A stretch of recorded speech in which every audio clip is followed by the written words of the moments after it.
Et le Mamifa! Aujourd'hui on se retrouve pour une nouvelle vidéo et aujourd'hui on se retrouve pour parler des 2 erreurs fatales à ne pas faire quand on cherche à manquer à quelqu'un. Je pense que ça vous est déjà tous et toutes arrivé d'avoir un crush, d'avoir une crush et de vouloir absolument lui manquer, de vouloir être H24 dans sa tête, de vouloir être dans ses pensées, qu'il ou elle vous envoie le premier message, qu'il ou elle fasse le premier pas, bref, de créer ce manque chez l'autre personne. Et oui, je pense que vous avez déjà vu sur ma chaîne, je fais beaucoup de vidéos sur le manque, comment le créer, pourquoi c'est important de le créer, mais je ne vous ai jamais fait de vidéo sur les erreurs à ne pas faire. Parce que c'est bien de mettre toutes les techniques au monde en place, c'est bien de chercher à savoir comment créer le manque, mais si vous faites ces 2 erreurs fatales, ça ne marchera pas. Donc j'espère que vous êtes prêts, mais avant qu'on en parle, j'aimerais vous inviter à me rejoindre sur Mime et OnlyFans. Ce sont sur ces 2 plateformes où je poste quotidiennement des photos en nu artistique, en lingerie, et désormais je fais même des lives. C'est-à-dire qu'on se retrouve, vous et moi, en live, un petit peu sexy. On parle, on discute, il se passe plein de choses. Donc si ça vous intéresse, n'hésitez pas à jeter un coup d'œil dans la barre de description. C'est là-bas que vous trouverez mon lien pour mes plateformes privées. Bref, maintenant que ça c'est dit, place à la vidéo. Voici les 2 erreurs fatales à ne pas commettre lorsque l'on cherche à manquer à quelqu'un. C'est parti!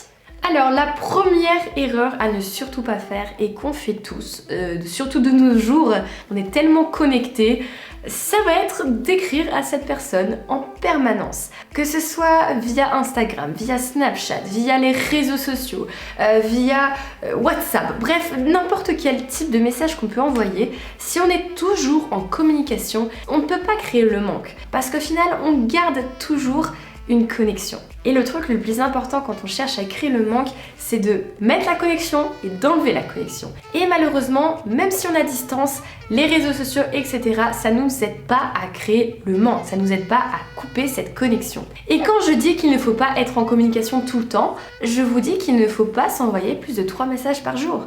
Et là, vous allez me dire, mais Miss Able, 3 messages par jour, c'est rien. Oui, parce qu'on est dans une société où on est toujours greffé à nos téléphones, on a toujours envie de tout partager, on est dans une société de l'instantané, donc forcément, l'envie est là, et ça nous brûle les mains. Mais il faut résister. Parce que quand on va pas envoyer plus de 3 messages par jour, l'autre personne va pouvoir se poser des questions. Qu'est-ce qu'il ou elle est en train de faire? Il ou elle est avec qui?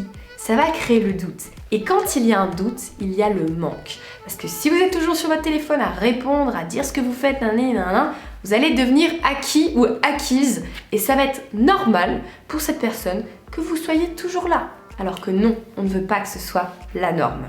Et enfin, la 2e erreur assez fatale que je vois extrêmement souvent, malheureusement, c'est de se précipiter et de vouloir se mettre en couple trop rapidement. Et quand je dis se mettre en couple, c'est vraiment poser des mots sur la relation. Et là, je parle surtout aux filles, parce que les hommes, la plupart du temps, ont du mal à s'engager. Et ils n'ont pas du tout du mal à faire des choses de couple, mais ils ont du mal à poser des mots dessus. Ça leur fait peur, ça les effraie, ils ont l'impression de perdre leur liberté, donc il faut vraiment y aller step by step. Misez sur la connexion, misez sur la complicité, sur l'instant présent, les délires partagés, la bonne humeur, la joie de vivre, les rires. Bref, essayez de miser sur des bons moments passés ensemble. Quand vous êtes pas ensemble, pas de message, ou très peu. Et là, je peux vous assurer que ça va marcher. Ça va être super impactant et puissant. Il ne faut absolument pas négliger cette phase de séduction.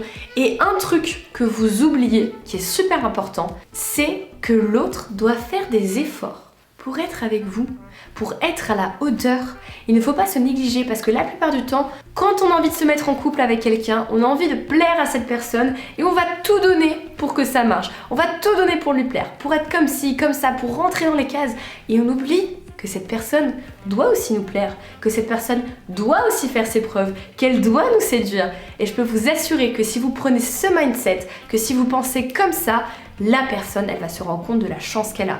N'oubliez pas votre valeur, misez dessus, faites des bons moments, de la complicité, prenez vos distances, faites vraiment ce petit cycle de moments passés, incroyables, hop, moment seul, moment incroyable, hop, on coupe la distance et on fait des moments seuls.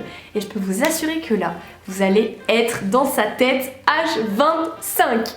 Du coup voilà la MIFA, la vidéo est terminée, j'espère qu'elle vous aura plu. Si c'est le cas, comme d'habitude, lâchez un pouce bleu et venez me dire en commentaire s'il y a quelqu'un à qui vous voulez manquer. Balancez-moi ça dans les commentaires, je viens vous lire tout de suite. Et puis quand ça c'est fait, n'hésitez pas à me rejoindre sur Instagram. C'est mon seul réseau social, c'est là-bas où je réponds à vos messages en privé. Donc si vous avez un souci de cœur, si vous avez une question, n'hésitez pas à me follow, vous abonner, vous m'envoyer un message et je viendrai vous répondre au plus vite. Et puis quand ça c'est fait, nous on se dit à dimanche pour une prochaine vidéo. En attendant, portez-vous bien, je vous fais des gros bisous.